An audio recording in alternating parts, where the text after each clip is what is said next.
Assalamualaikum warahmatullahi wabarakatuh. Baiklah, hari ini kita akan belajar tentang sosiologi. Ya, sebelum belajar sosiologi, ada beberapa hal yang perlu Ibu sampaikan. Yang pertama, sosiologi adalah mata pelajaran jurusan.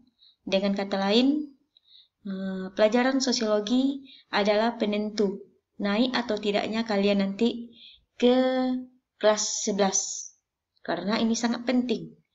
Mengingat pelajaran sosiologi ini sangat penting, maka Ibu sangat-sangat mengharapkan anak-anak Ibu lebih fokus, ya. Walaupun Ibu tahu ya, pembelajaran daring ini membosankan, tapi ya dengan kondisi yang seperti ini, rela tidak rela, mau tidak mau kita harus jalani. Karena itu, ya, niatkan dalam hati untuk lebih fokus ke depannya.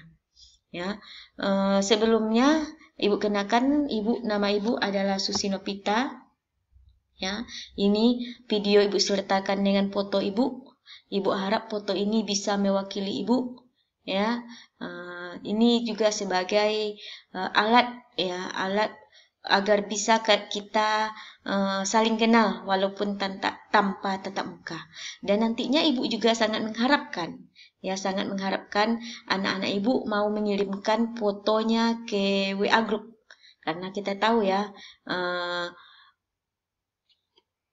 kenal itu sebelum suatu proses itu dilakukan, perkenalan itu penting. Karena kata pepatah, tak kenal maka tak sayang maka tak cinta. Dan suatu proses pembelajaran itu akan lebih bermakna apabila siswa dan gurunya saling cinta. Karena orang yang saling mencinta itu akan selalu berusaha untuk saling memahami dan saling mengerti. Ya, jadi kita mulai pelajaran kita. Ya, setelah perkenalan singkat ini, kita mulai pelajaran kita. Ya, pada semester ini ada 2 pokok bahasan yang akan kita pelajari. Pokok bahasan pertama itu fungsi sosiologi untuk mengenali gejala sosial di masyarakat. Mungkin anak-anak Ibu bertanya, apa itu sosiologi? Apa yang dipelajari sosiologi? Apa manfaatnya kita mempelajari sosiologi? Sebetulnya di kelas di sewaktu kalian berada di sekolah menengah tingkat pertama, kalian sudah mempelajari sosiologi. Ya, ini tercakup dalam pelajaran IPS. Tetapi waktu di SMP, ya, belum begitu mendalam. Nanti maka di SMA dimulai kelas 10 sampai kelas 12 kalian akan mempelajari lebih mendalam apa itu sosiologi. Ya. Sebelum kita membahas lebih lanjut apa itu sosiologi, ada 2 hal yang harus kita pahami. Yang pertama, manusia sebagai makhluk sosial dan manusia sebagai makhluk individu. Ya. Sebagai makhluk individu, manusia itu berbeda, ya, antara manusia satu dengan manusia yang lainnya itu berbeda, ya. Mungkin kepribadiannya yang berbeda. Ya, kita lihat aja si kembar yang berwajah identik, ya, bisa saja berbeda nanti. Berbeda kepribadiannya, ya. Kemudian, ya, manusia itu juga berbeda fisik. Dapat kita lihat, ada laki-laki, ada perempuan, ada tinggi, ada rendah, ada hitam, ada putih. Ya, itu membuktikan manusia itu berbeda antara yang satu dengan yang lain. Kemudian perasaan yang berbeda. Setiap manusia itu memiliki perasaan berbeda-beda dalam menghadapi berbagai persoalan hidup di dunia. Kadangkala kita merasa lucu, dikala kita mendengar adanya berita orang yang bunuh diri gara-gara putus berpacaran. Ya, kita berpikir, masa iya karena putus pacaran harus sampai bunuh diri. Itu membuktikan ya perasaan kita berbeda dengan perasaan orang lain. Ya, yang menurut kita itu enjoy saja, mungkin bagi orang lain tidak.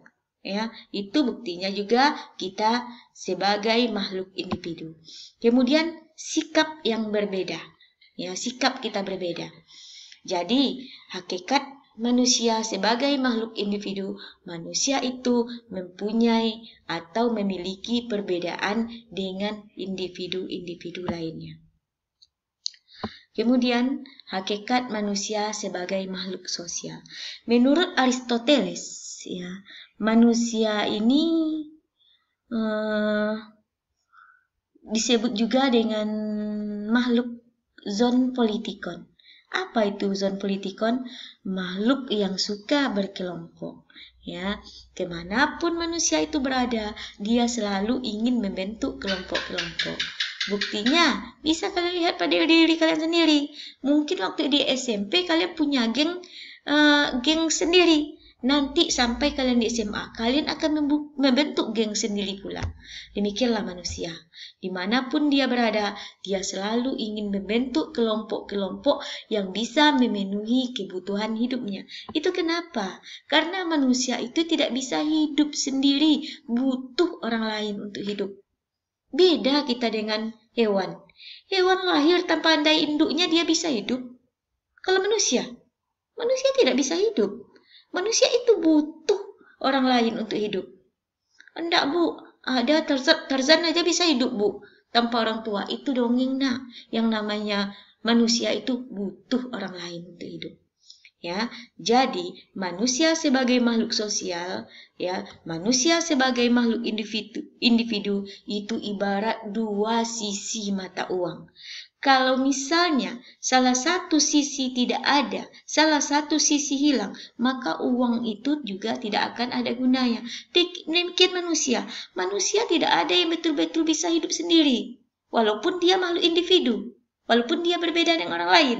Dan dia juga tidak bisa menyerahkan seluruh hidupnya kepada orang lain. Manusia butuh privasi. Ya, itu yang disebut sebagai manusia, sebagai makhluk individu, sebagai makhluk sosial.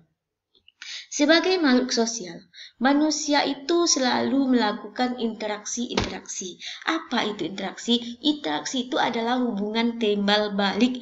Hubungan antara individu dengan individu, individu dengan kelompok, kelompok dengan kelompok. Ya, untuk lebih jelasnya apa itu interaksi akan kita pelajari pada materi selanjutnya. Ya, sebelum kita lanjutkan, ya, kita harus paham dulu itu apa pengertian sosiologi. Bapak sosiologi adalah Auguste Comte. Kenapa Auguste Comte? Karena Auguste Comte lah orang yang pertama kali menggunakan istilah sosiologi. Sedangkan sosiologi itu berasal dari dua kata, sosius dengan logos, yang diambil dari bahasa Yunani.